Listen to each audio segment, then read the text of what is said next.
Dans notre pays, depuis le début de la Troisième République, il y a aussi en France une liberté de blasphémer, qui est attachée à la liberté de conscience. Et donc de là où je suis là pour protéger toutes ces libertés. Et donc je n'ai pas à qualifier le choix de journaliste, j'ai juste à dire, en France, on peut critiquer des gouvernants, un président, blasphémer, etc. C'est ok! Emmanuel Macron est-il seul contre tous, impopulaire en France et aussi maintenant à l'étranger? Emmanuel Macron quitte la Chine sans avoir convaincu le président chinois Xi Jinping de quoi que ce soit de nouveau. Emmanuel Macron sera ce soir à Kinshasa, en République démocratique du Congo. Et là-bas, la tension monte avant son arrivée. Ce truc-là, est-il digne de parler aux Africains ? Macron assassin, Macron dégage, voilà les slogans que l'on pouvait entendre. Un drapeau français a aussi été brûlé par les manifestants. Antoine Mariotti, c'est la fin d'une période post-coloniale.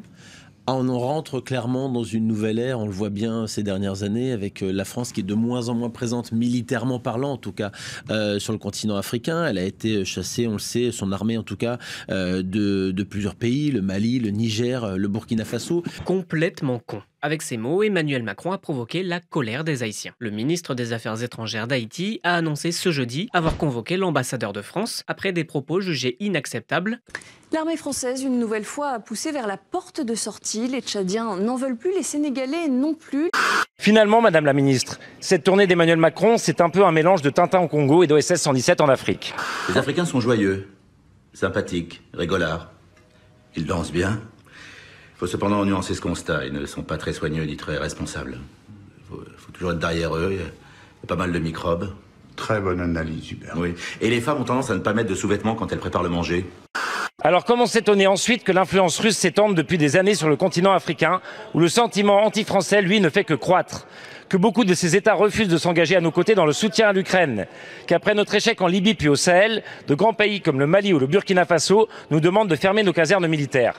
Au-delà du pessimisme un peu trop franco-français dans lequel nous vivons, le regard que le monde porte sur la France, nous avons changé le regard du monde sur la France. Et tout cela en 6 mois. Comment ne pas en être fier ? En l'espace de 20 ans, la France, ici en bleu, premier partenaire économique dans de nombreux pays, a laissé sa place à la Chine, représentée en rouge. Dans le détail, le poids économique de la France en Afrique a été divisé par 2 en seulement 20 ans, alors que la Chine s'envole et que d'autres pays comme les États-Unis, l'Allemagne et l'Inde sont aujourd'hui au même niveau que nous. Macron, you know Macron? He's a very nice guy. Macron, and really a very nice guy. I said, Emmanuel, how are you? He said, fine. I said, I heard you're going to charge American companies 25% to do things in Mexico. I said, no, but you're not going to do it, Emmanuel. You're not going to, no, Donald, it has already passed. I said, well, you better unpass it, because if you don't unpass it, you're going to pay a 100% tariff on all wines and champagnes that are shipped into the United States starting tonight. No, you cannot do that, Donald. You cannot do that. I said, I can do that. In fact, I'm just signing it right now. No. Okay, Donald, look, okay, I'm not going to do it. That was the end of it, Mike. That was the end of it. Je suis fier de mon pays, je suis fier de mon président d'ailleurs, et de l'image de la France qu'il renvoie à l'étranger. Là où il passe, il énerve tout le monde. Peine sorti de sa voiture, le chant d'un homme perturbe la visite d'Emmanuel Macron à Amsterdam.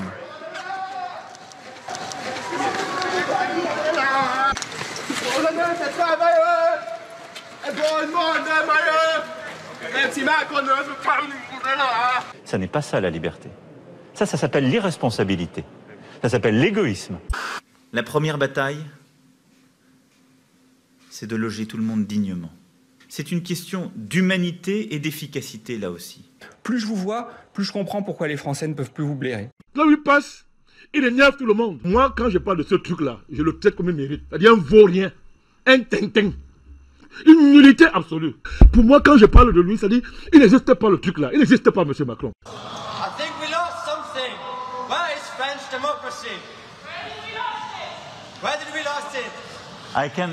I can answer this question if you give me some time.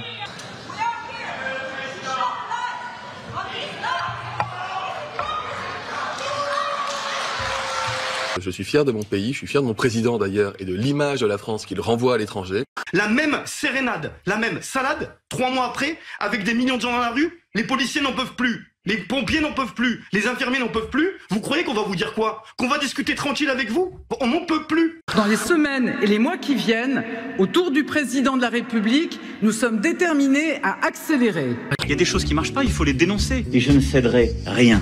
Bonjour. À coups de petites phrases, il dresse le portrait d'une certaine France, un pays de Gaulois réfractaires, où les jeunes devraient avoir comme ambition de devenir milliardaires plutôt qu'être enclins à la fainéantise. Ça va? Il y a dans cette société une majorité de femmes. Il y en a qui sont, pour beaucoup, illettrées. Illettrés, sans dents, des mots prononcés en public ou en privé, assumés ou non, mais qui ont mis au jour leur décalage avec le peuple, jusqu'à provoquer la colère de la rue. La plupart des femmes de la société GAD étaient des illettrés. Alors nous, on vient vous prouver qu'on n'est pas illettrés, qu'on a un permis et qu'il y a aussi des administratifs. Et que toutes les femmes ici savent lire et écrire. Faire tant d'études pour sortir ça, j'ai honte. J'ai honte à sa place. Quand on ne connaît pas les choses, on ferme sa gueule, tout simplement. Les politiques, comme les décideurs économiques, ont été pendant longtemps irresponsables. Et donc, il y a une trahison des clercs durant les 20 dernières années. Réelle. Bonjour. Dans certains de mes propos, j'ai blessé des gens. Et je pense qu'on peut bouger les choses sans blesser des gens. Et c'est ça que je ne referai plus. Bonjour, je suis Nicolas Sarkozy. Je me suis rendu compte, avec le recul, que sans le vouloir, j'avais pu blesser des gens. Et si c'était à faire, je ne le referais pas. Ah, c'est pas facile de mettre de la justice. C'est difficile de faire ce choix. C'est pas facile de s'y retrouver. C'est difficile de trouver l'équilibre. C'est pas facile de faire le consensus. Pourquoi il ne sait pas le faire? Parce qu'on s'aperçoit que vous êtes bien copain-copain avec les affairistes et tout ça. Enfin, on a vu avec l'affaire Cahuzac. Mais enfin, vous aussi, c'est pareil. Le milieu politique, le milieu financier, les affaires, tout ça, vous êtes tout le temps ensemble. Et après, le problème, le résultat des courses, effectivement, on a grosso modo la même politique et le même mépris social. Je vais vous dire qui est mon adversaire. Mon véritable adversaire. Il n'a pas de nom, pas de visage, pas de parti. Et pourtant, il gouverne. Cet adversaire, c'est le monde de la finance.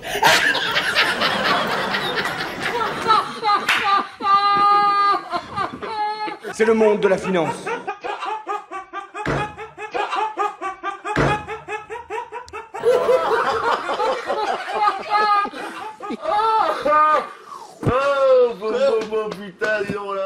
La France, économiquement, n'a pas besoin de l'Afrique. C'est une réalité. Non mais attends, je suis désolé. Non, je vais le dire, non. Nous respectons la France, nous respectons le peuple français. D'ailleurs, il n'y a pas de problème entre les peuples français et les peuples maliens, mais l'attitude des autorités françaises doit changer. Ils écrasent les petites gens. Ils n'ont que ça. Ils ne voient pas, ils ne nous écoutent pas. Ils nous méprisent. On est dans une période où de plus en plus de dirigeants ou de jeunesse africaine bombent le torse vis-à-vis de la France, en expliquant bien qu'ils ne sont pas contre le peuple français, mais contre la politique africaine ou le rôle des multinationales françaises, mais pas que, en Afrique. Allez manger ça à toutes les télévisions! Le jour où l'Afrique apprendra à gérer intelligemment tous ces gens qui veulent, tirer parti de ces richesses, elle deviendra la première puissance mondiale parce qu'elle aura à la fois la jeunesse, la démographie, les matières premières et la capacité à gérer la nature. C'est la puissance africaine. Mais c'est clair, mais oui c'est clair.